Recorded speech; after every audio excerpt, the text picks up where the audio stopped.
Aí eu me disse a mim mesmo, digo, olha, um dia eu disse a mim mesmo, um dia se eu vier a fazer cinema, que eu já sabia que se fazia cinema, né? Não estava pronto, não chegava pronto, não era uma coisa que se comprava na farmácia.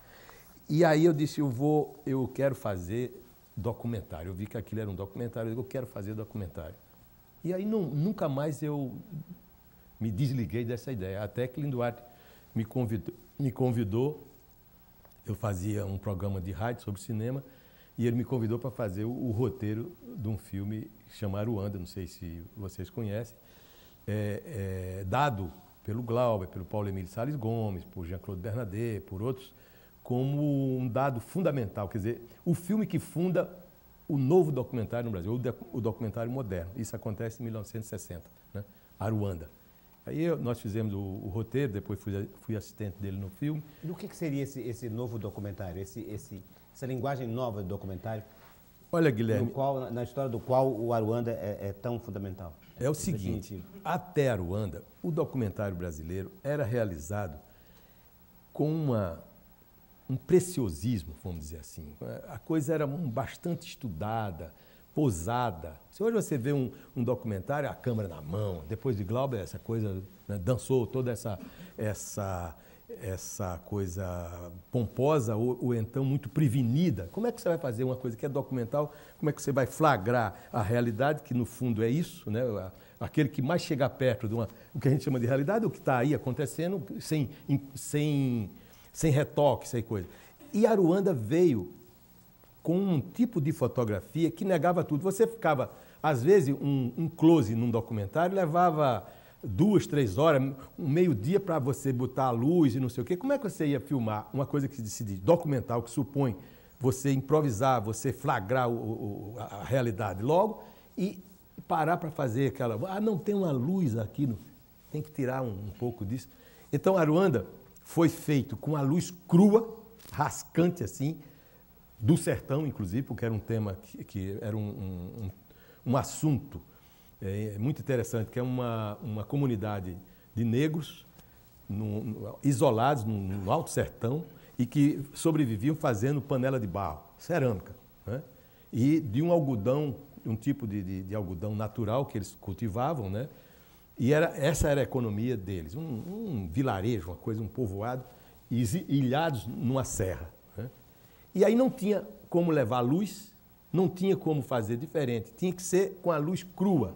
Então, esse filme resulta numa luz crua. É importante, muito importante, Guilherme, pelo seguinte, Aruanda é de 1960, ele acaba de ser feito no início de 1960, né? E o contraste da fotografia, o que é preto, o que é branco, quase não tinha nuance de cinza, não tinha aquele meio tom. Era uma coisa assim bastante contrastada. E captava essa luz que só tem essa coisa do Nordeste, né, vertical, que fuzila os objetos. Às vezes some com o objeto quando ele é filmado sem uma certa, vamos dizer, adequação, né? Uhum.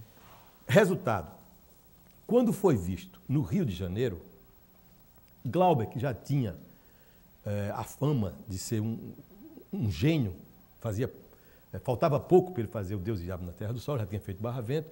Quando ele viu aquilo, ainda no laboratório, estava saindo a primeira cópia da Aruanda, ele viu, saiu aos pulos de lá de dentro e proclamou um novo filme que vai virar, que isso, aquilo outro.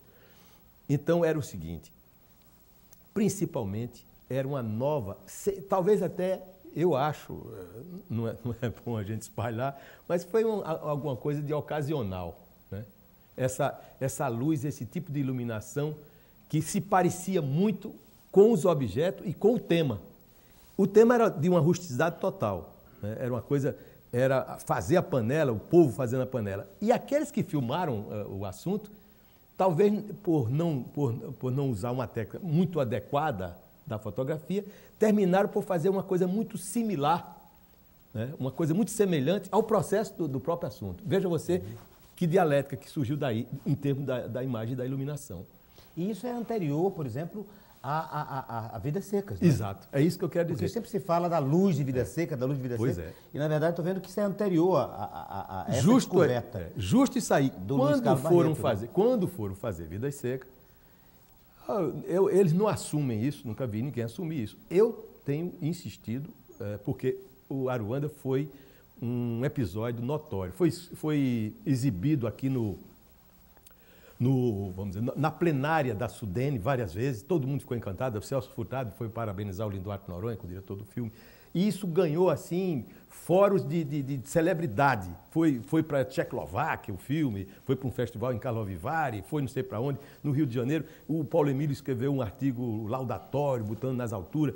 O próprio Glauber escreveu um artigo de página inteira no Jornal do Brasil, e elogiando justamente esse aspecto de uma nova luz no cinema brasileiro. Quando foram fazer Vidas Secas, o que é que acontece? Vidas Secas foi filmado até certo ponto com duas luzes.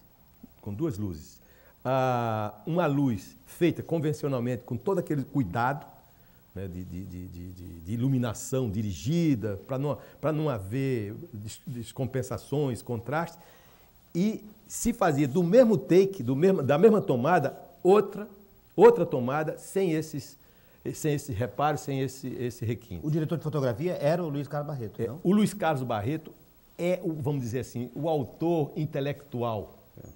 Porque tinha dois fotógrafos. A câmera quem é? A câmera era o José Rosa, que era um excelente fotógrafo e câmera.